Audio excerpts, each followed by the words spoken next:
नमस्कार, आप सभी का स्वागत है मेरे नेक्स्ट वीडियो में। जी हाँ, कॉम्प्लेक्स नंबर का next video, sixth video of complex number. आज हम इसमें पढ़ेंगे polar form of complex number. Polar form of complex number. सबसे पहले मान लेते हैं कि z is equal to x y एक कॉम्प्लेक्स नंबर है। ठीक है, z is equal to x y एक कॉम्प्लेक्स नंबर है किसी कॉम्प्लेक्स प्लेन में। एक्स वाई भी है कॉम्प्लेक्स प्लेन। अगर z equal to x plus i y, z is equal to x plus i y है, तो इस z को रिप्रेजेंट करने के लिए हमें नॉर्मल प्लेन नहीं चाहिए। ये z हमारा कॉम्प्लेक्स प्लेन में रिप्रेजेंट होगा।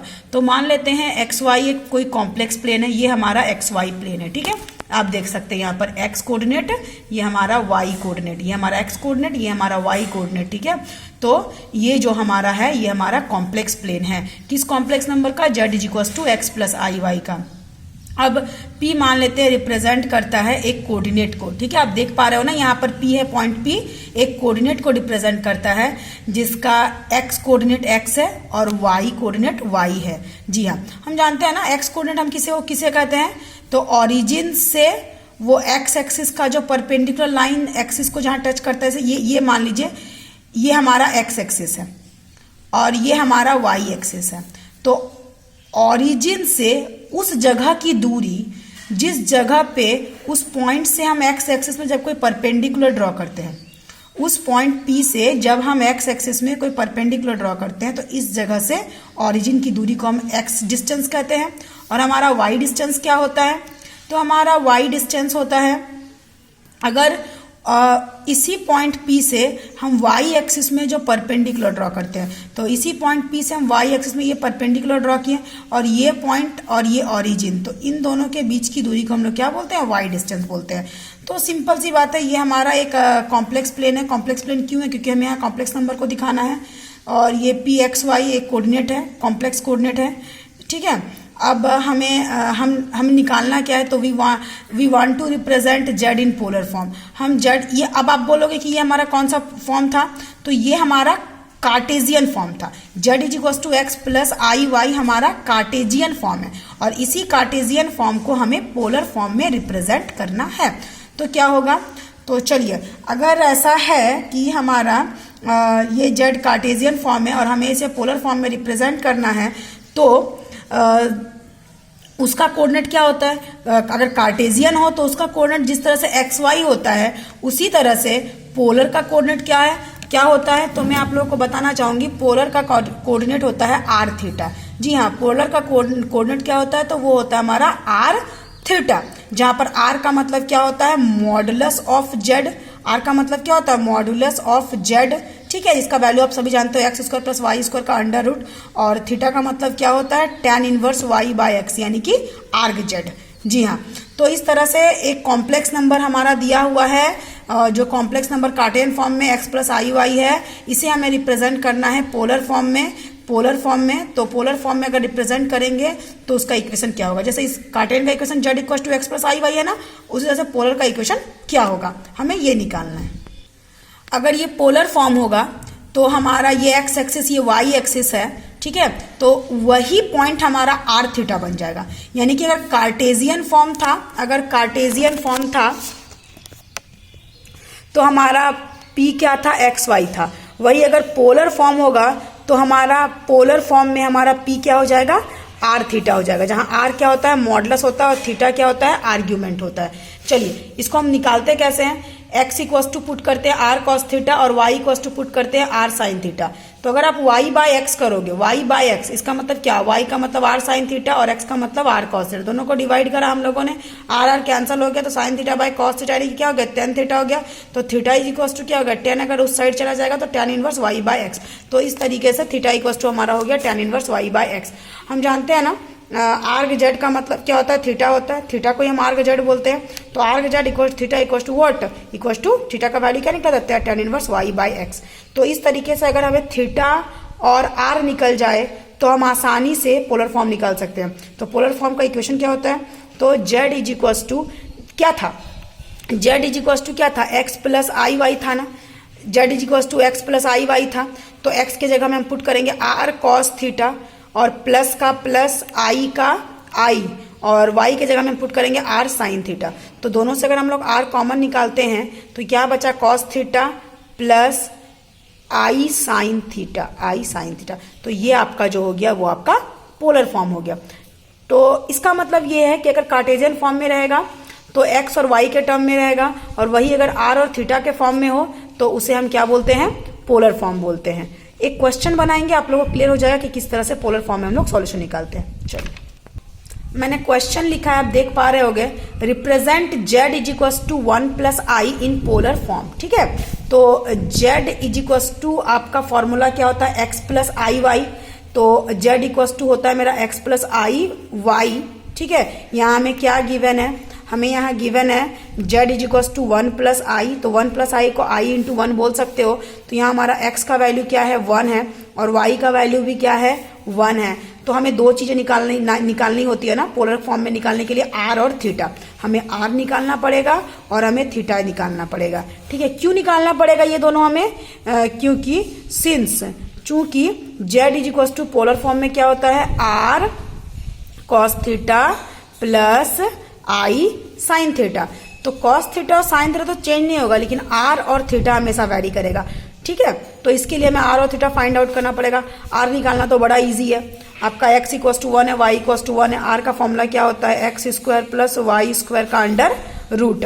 चलिए एक्स स्क्वायर यानी कि 1 का स्क्वायर प्लस 1 का स्क्वायर का अंडर रूट, 1 यानी कि 1 प्लस 1 यानी कि अंडर रूट ऑफ 2। तो r निकल गया। अब हमें निकालना क्या है, अब हमें थीटा निकालना है। तो थीटा का फॉर्मूला क्या होता है, तो थीटा का फॉर्मूला, आर्ग्यूमेंट आप लोगों को निकालना सिखाए थे ना, आर्ग्यूमेंट, जी हाँ। So theta equal to tan inverse y by x. लेकिन आप लोगों को बोले ना पहले अल्फा निकालो, उसके बाद हम थीटा निकालते हैं। ठीक है, तो पहले आप अल्फा निकालो, थीटा को हम बाद में निकालेंगे, पहले अल्फा निकालेंगे। तो अल्फा का फॉर्मूला होता है tan inverse y by X का mod is equals to tan inverse mod of y by X. y का वैल्यू क्या था, 1, और x का वैल्यू देखिए, y का वैल्यू 1 बाय 1। सो ये कुल मिला के क्या हो जाएगा, tan inverse 1 by 1, 1 by 1 means 1, और 1 मॉड से बाहर जाके क्या हो जाएगा 1, और tan इनवर्स 1। तो tan इनवर्स का tan इनवर्स 1 क्या हो जाएगा, 10 पाई बाय 4 है ना। 1 किसका वैल्यू होता है, 10 पाई बाय 4 का वैल्यू, 10 कैंसिल, ये कुल मिला के हो जाएगा हमारा पाई बाय 4। तो अल्फा इज इक्वल टू हमारा क्या आ गया, पाई बाय 4। अब alpha is equal to pi by 4 आ गया। तो अल्फा हमारा कहाँ का वैल्यू है भाई, अल्फा आप देख पा रहे होगे, x भी पॉजिटिव है, y भी पॉजिटिव है। इन दोनों का पॉजिटिव होने का मतलब क्या है, तो इन दोनों के पॉजिटिव होने का ये मतलब है कि alpha lies in first quadrant. इसका मतलब alpha lies in first quadrant. तो theta is equal to alpha is equal to pi by 4। ठीक है, थीटा अल्फा दोनों सेम होगा, उसका वैल्यू क्या हो जाएगा हमारा, पाई बाय 4 हो जाएगा।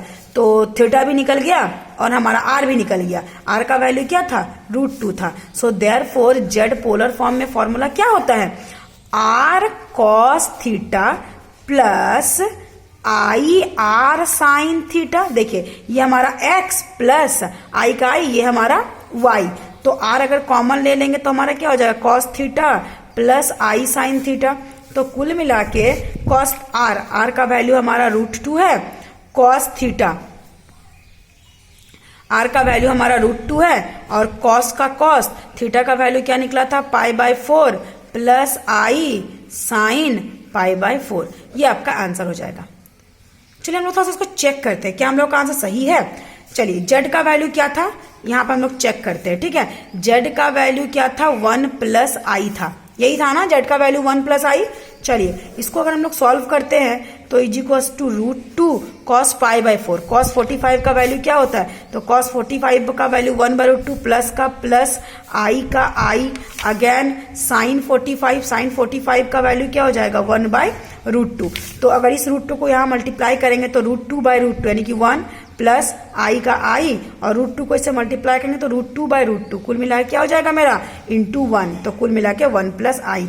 तो आंसर तो सेम आना ही है। ये हमारा कार्टेशियन फॉर्म था, इसी को रिप्रेजेंट करना था पोलर फॉर्म में, तो ये आपका पोलर फॉर्म का आंसर हो गया। चलिए एक और एग्जांपल लेते हैं और हम लोग इसको अच्छे समझते हैं। Represent z is equal to √3 minus i into polar form. चलिए तो यहाँ पे x का वैल्यू क्या है √3, y का वैल्यू क्या है -1, सबको दिखा। अब सबसे पहले r इज इक्वल टू क्या होता है, तो x² + y² का अंडर रूट, यानी कि √3 का स्क्वायर प्लस -1 का स्क्वायर का अंडर रूट, √3 का स्क्वायर 3 प्लस -1 का स्क्वायर 1 का अंडर रूट, यानी कि 4 का रूट, यानी कि 2। आर का वैल्यू हमारा क्या आ गया 2। अब हमें थीटा निकालना है, लेकिन थीटा निकालने से पहले हम लोग अल्फा निकालते हैं। तो अल्फा का फॉर्मूला क्या हो जाएगा, tan इनवर्स y/x का mod is equals to tan inverse y मतलब -1, x मीन्स √3 का मॉड, कुल मिला के ये हो जाएगा tan इनवर्स 1/√3, -1/√3 प्लस 1/√3 हो गया। और tan इनवर्स 1/√3 का वैल्यू क्या होता है, 1/√3 कितना डिग्री में आता है, तो tan 30 डिग्री में आता है। तो tan 30 और ये tan इनवर्स, tan और tan इनवर्स कैंसिल, यहाँ हमारा हो जाएगा π/6। 30 डिग्री को हम क्या बोलते हैं, π/6 बोलते हैं। तो अल्फा का वैल्यू आ गया π/6। अब अल्फा लाइज इन विच क्वाड्रेंट, आप ध्यान दो, x का पॉजिटिव वैल्यू और y का वैल्यू नेगेटिव है, तो x पॉजिटिव और y नेगेटिव, कौन सा क्वाड्रेंट होगा, जी हाँ 4th क्वाड्रेंट। तो ये हमारा अल्फा लाइज इन 4th क्वाड्रेंट। तो इसका मतलब क्या हो जाता है, इसका मतलब थीटा इज इक्वल टू होता है माइनस अल्फा, तो माइनस का माइनस, अल्फा का मतलब π/6। तो इस तरीके से जेड का फॉर्मूला क्या होता है, ये हमारा था कार्टेशियन फॉर्म, इसी को रिप्रेजेंट करना है पोलर फॉर्म में, ठीक है। तो पोलर फॉर्म का फॉर्मूला क्या था, तो Z is equal to R, R यानी कि 2 cos थीटा यानी कि cos -π/6 plus i sin theta, theta यानी कि -π/6।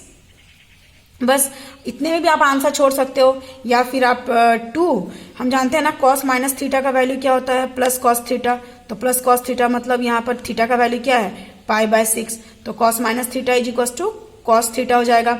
और प्लस का तो प्लस दे सकते हैं, आई का हम आई लगा सकते हैं, साइन का साइन, लेकिन साइन माइनस थीटा का फॉर्मूला क्या होता है, माइनस साइन थीटा। तो ये माइनस और ये प्लस मिलके हमारा क्या हो जाएगा, माइनस, और आई का i sine, sine minus theta equal to minus sine theta, तो वो माइनस यहाँ आ गया, और साइन थीटा, थीटा मीन्स π/6। आप इतने में भी आंसर छोड़ सकते हो, या फिर ये भी आंसर छोड़ सकते हो। तो ये आपका रिक्वायर्ड आंसर है। आप इसको सॉल्व करोगे ना, सिंप्लीफाई करोगे, तो आपका जेड इज इक्वल टू फिर से इतना ही आ जाएगा। मतलब जेड इज इक्वल टू ये आपका कार्टेशियन फॉर्म है, इसी को रिप्रेजेंट करना है आपको पोलर फॉर्म में, तो पोलर फॉर्म का आंसर आपका ये है। तो इसका मतलब ये है कि पोलर फॉर्म में निकालने के लिए हमें क्या करना पड़ता है, तो पोलर फॉर्म में निकालने के लिए हमें आर निकालना पड़ता है और थीटा निकालना पड़ता है, और उसे बस पुट करना पड़ता है। चलिए एक यूलर फॉर्म है, यूलर फॉर्म को हम लोग थोड़ा सा सीख लेते हैं। Euler form of complex number, अगर z is equal to x plus i y है तो ये हमारा कार्टेशियन फॉर्म है। अगर z is equal to r cos theta plus i sine theta है तो ये हमारा पोलर फॉर्म है। अगर z is equal to r e to the power i theta है तो ये हमारा यूलर फॉर्म या फिर एक्सपोनेंशियल फॉर्म है, ठीक है। तो आप एक चीज नोटिस कर रहे हो, अगर आपको पोलर फॉर्म में भी निकालना है तो आपको आर और थीटा निकालना पड़ेगा, और आपको यूलर फॉर्म में भी निकालना है तो आपको आर और थीटा ही निकालना पड़ेगा। जैसे लास्ट क्वेश्चन में हम लोगों का क्वेश्चन क्या था, z is equal to 1 plus i, ठीक है। इसी को हम चले निकालते हैं कन्वर्ट इनटू यूलर फॉर्म। इसको हमको यूलर फॉर्म में कन्वर्ट करना है, कुछ भी नहीं करना है। सबसे पहले x इज इक्वल टू 1 है और y इज इक्वल टू 1 है, तो हम लोग r निकालेंगे। तो r का वैल्यू क्या हो जाएगा, एक्स स्क्वायर प्लस वाई का स्क्वायर का अंडर रूट, इसका मतलब 1 प्लस 1 का अंडर रूट, कुल मिला के √2 हो जाएगा ना। देन हम लोग थीटा निकालेंगे, तो थीटा से पहले हमें अल्फा निकालना पड़ता है। तो अल्फा इज इक्वल टू क्या होता है, tan इनवर्स y/x का मॉड, यानी कि tan इनवर्स 1/1 का मॉड। इसका मतलब tan इनवर्स 1/1 मीन्स क्या, 1 और मॉड का मॉड, तो ये आपका हो जाएगा tan इनवर्स 1, जिसका वैल्यू होता है π/4। अब अल्फा लाइज इन, अल्फा कहाँ लाई कर रहा है, तो alpha lies in first quadrant. अगर अल्फा फर्स्ट क्वाड्रेंट में लाई कर रहा है तो theta is equal to alpha हो जाएगा। तो अल्फा का वैल्यू अगर π/4 था तो थीटा का भी वैल्यू क्या हो जाएगा, π/4 हो जाएगा, ठीक है। अब हम क्या करेंगे, z इज इक्वल टू किस फॉर्म में लिखना था हमें, यूलर फॉर्म में, और उसका फॉर्मूला क्या होता है, r e to the power i theta, ठीक है। तो r का मतलब क्या था, √2, e to the power i का तो i होगा, और थीटा का वैल्यू हम लोगों ने क्या निकाला था, π/4। ये आपका आंसर हो जाएगा, ठीक है। एक और क्वेश्चन जैसे मैंने आप लोगों को ये बताया था, z is equal to √3 minus i, इसको हम लोगों ने अभी कन्वर्ट किया था पोलर फॉर्म में, ठीक है। अब हम लोग इसको कन्वर्ट करते हैं यूलर्स फॉर्म में, ठीक है।